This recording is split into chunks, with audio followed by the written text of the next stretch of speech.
It's already started, but people don't see it. The end time is near, just as the Bible said. Have you ever felt like the world is changing faster than you can keep up? Like we're standing on the edge of something monumental, something that feels both familiar and deeply unsettling. Many of us share this feeling, a quiet whisper in our hearts that the events unfolding around us are not just random chaos, but part of a much larger story. And what if I told you that this story was written down thousands of years ago? Today, we're going to talk about something profound.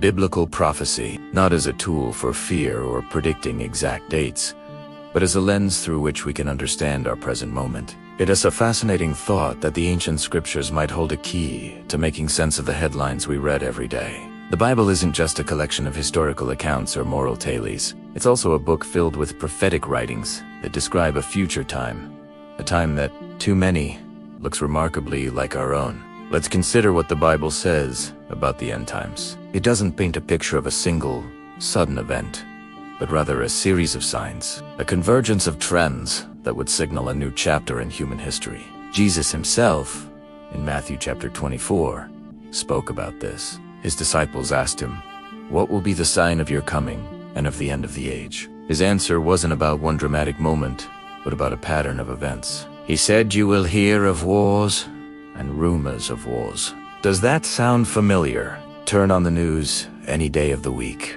and you'll see conflicts and tensions simmering across the globe. It seems as though peace is always just out of reach, a fragile concept constantly threatened.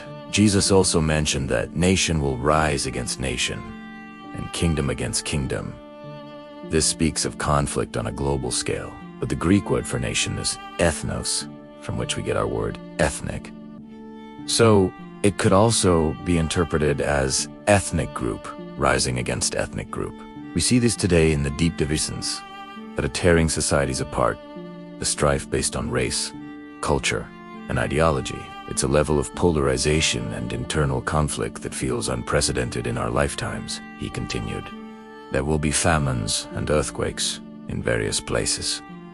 Every year, we hear reports of food shortages affecting millions, of supply chains breaking down, and of fertile lands turning to dust. Simultaneously, seismic activity and extreme weather events seem to be increasing in frequency and intensity. We see record-breaking storms, floods, and wildfires that displace communities and devastate landscapes. The earth itself seems to be groaning, just as the Apostle Paul wrote in Romans 8, that all of creation groans in anticipation. But the signs don't stop there. The Bible also speaks of a significant moral and spiritual shift. In 2 Timothy chapter 3, Paul warns that in the last days, perilous times will come. He describes a society where people will be lovers of themselves, lovers of money, boastful, proud, disobedient to parents, unthankful, unholy, without natural affection, unforgiving, slanderers, without self-control, brutal, despisers of good, traitors, headstrong, haughty, lovers of pleasure rather than lovers of God. Take a moment and just let that list sink in. Does it not paint an eerily accurate portrait of many aspects of our modern culture? The rise of individualism, the obsession with wealth and fame, the breakdown of the family unit, the celebration of instant gratification over long-term virtue. It's as if Paul had a direct window into the 21st century. What was once considered shameful is now often celebrated, and what was once held as virtuous is sometimes mocked. This turning of values upside down is a key indicator that the scriptures pointed to. Another fascinating prophecy revolves around knowledge and travel. The prophet Daniel, writing over 2,500 years ago, was told to seal up the words of his prophecy until the time of the end. And what would characterize that time? Daniel 12:4 says, "Many shall run to and fro, and knowledge shall increase." Think about our world. Has there ever been a time in human history when people have traveled so extensively, so easily, across the globe? And knowledge shall increase. We are living in the information age. With a few taps on a screen, we have access to more information than entire libraries of the past. The explosion of knowledge and the speed at which it is shared through the internet is something that previous generations could have only dreamed of. Daniel's prophecy of a world with rapid travel and an explosion of information is our daily reality.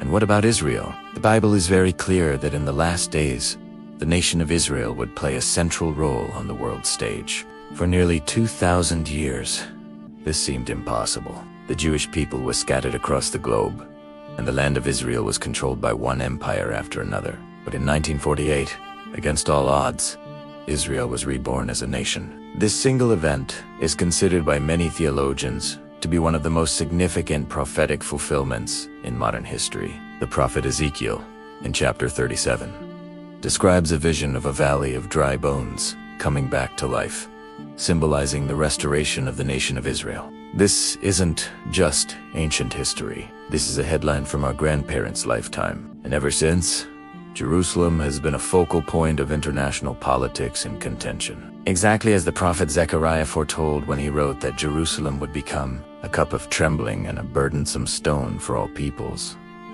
Now, you might be thinking, this is all just a coincidence. You're just cherry-picking events to fit a narrative. And that's a fair point to consider. Any one of these signs, on its own, could perhaps be explained away. Wars have always happened. There have always been earthquakes, but the Bible's prophetic picture is not about one or two signs. It's about the convergence. It's like a puzzle. One piece doesn't show you much, but as the pieces start fitting together, the image becomes clear. Jesus used the analogy of a fig tree in Matthew 24. He said, "When its branch has already become tender and puts forth leaves, you know that summer is near." He wasn't telling us to predict the exact day or hour, but to recognize the season. The convergence of all these signs, global conflict, societal decay, the explosion of knowledge and travel, natural disasters, and the central role of Israel all happening at the same time, is what makes this moment in history so unique.